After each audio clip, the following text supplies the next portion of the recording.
आखिर प्रतिष्ठा में प्राण क्यों गंवा रही है नीतीश सरकार। एक साल में 5 बड़े कांड, 82 से ज्यादा लोगों ने जहरीली शराब से गंवाई जान। एक तरफ हो रहा 4000 करोड़ के राजस्व का नुकसान, दूसरी तरफ इसके अवैध धंधे और भ्रष्टाचार ने लिया संस्थागत रूप। नमस्कार, आजाद सिपाही के विशेष में आपका स्वागत है। मैं हूं मनीष सिंह। देश में शराबबंदी करने वाले चौथे राज्य बिहार में पिछले 3 दिन में जहरीली शराब से हुई 33 मौतों ने नीतीश कुमार सरकार के इस फैसले की कलई खोल कर रख दी है। राज्य के 3 जिलों गोपालगंज, बेतिया और मुजफ्फरपुर में हुई इन मौतों ने साबित कर दिया है कि बिहार में शराबबंदी केवल कागजों पर है। एक साल में बिहार में जहरीली शराब से जुड़े 5 बड़े मामले सामने आए, जिनमें 82 से अधिक लोगों ने अपने प्राण गंवा दिए। नीतीश कुमार का यह फैसला राजनीतिक रूप से बेहद महत्वपूर्ण माना गया था, क्योंकि इसने उन्हें लोकप्रियता के शिखर पर बैठा दिया था। हालांकि यह तल्ख हकीकत है कि इस फैसले ने बिहार में शराब के अवैध कारोबार को संस्थागत रूप प्रदान कर दिया और भ्रष्टाचार का दानव कुछ और विकराल हो गया। राज्य के करीब 4000 करोड़ के राजस्व का नुकसान हुआ, सो अलग। अब जहरीली शराब कांड ने एक बार फिर नीतीश कुमार की शराबबंदी के फैसले पर सवालिया निशान लगा दिया है। विपक्ष के साथ साथ सत्ता पक्ष से हमदर्दी रखने वाले संगठन और लोग भी इस फैसले पर पुनर्विचार की मांग करने लगे हैं। इनका कहना है कि आखिर जब चोरी छिपे शराब बिक ही रही है, तो फिर इस पर रोक लगाकर राजस्व का नुकसान क्यों झेला जाए। बिहार में शराबबंदी के सच की परत दर परत उधेड़ती आजाद सिपाही के विशेष संवाददाता राहुल सिंह की खास रिपोर्ट। बिहार एक बार फिर चर्चा में है और यह चर्चा यहाँ के लोक पर्व छठ से इतर कारण से हो रही है। राज्य के 3 जिलों गोपालगंज, बेतिया और मुजफ्फरपुर में जहरीली शराब ने तांडव मचा रखा है।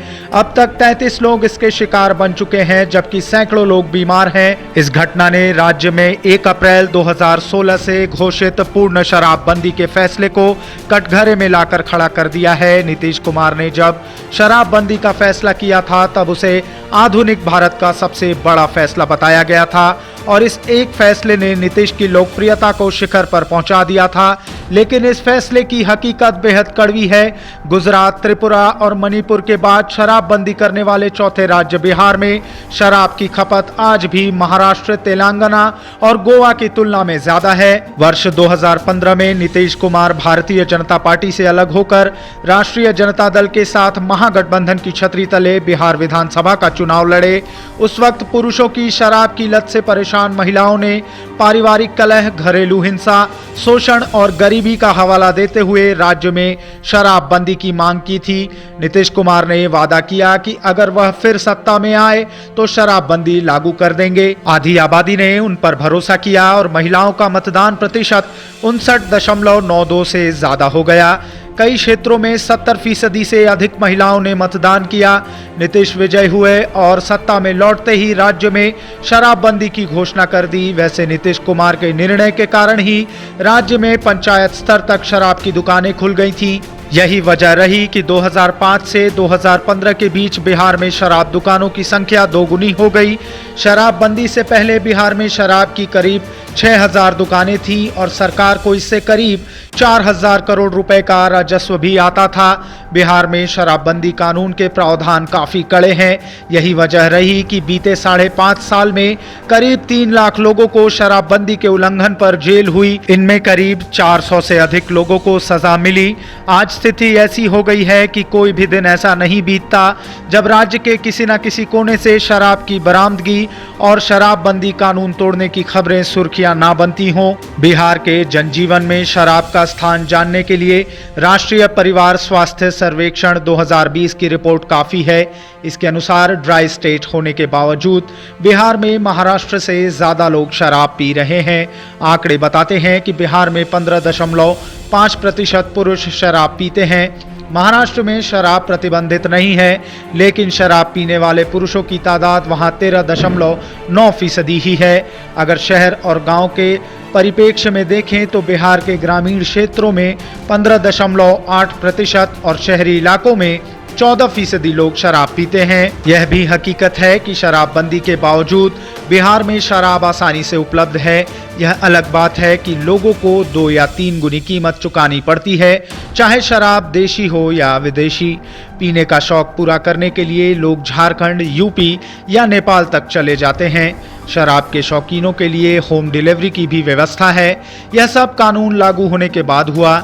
शुरू में कुछ दिनों तक लगा कि वाकई लोगों ने शराब से तौबा कर ली है। इसका सबसे ज्यादा फायदा निचले तबके के लोगों को मिला।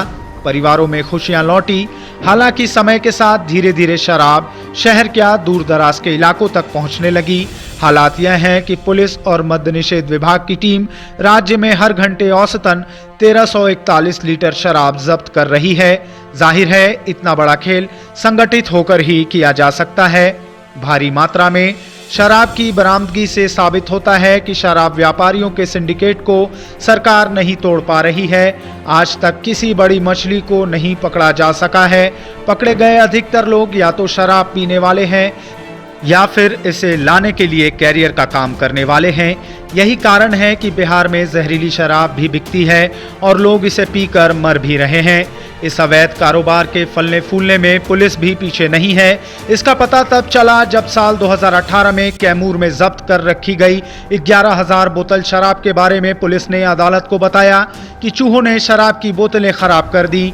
एक अन्य घटना में पुलिस ने 9,000 लीटर शराब खत्म होने का दोष चूहों के मत्थे मढ़ दिया। बिहार की सच्चाई यही है कि शराब का अवैध कारोबार करने वालों ने समानांतर अर्थव्यवस्था कायम कर ली है। इसका अंदाजा इसी बात से लगाया जा सकता है कि बिहार में किसी भी ब्रांड की शराब की एक बोतल की कीमत पड़ोसी राज्यों के मुकाबले 300 रुपए अधिक है। यह कारोबार अवैध है लेकिन धड़ल्ले से चल रहा है। इन तमाम नकारात्मक पहलुओं ने शराबबंदी के फैसले को वापस लेने की मांग को मजबूती प्रदान की है।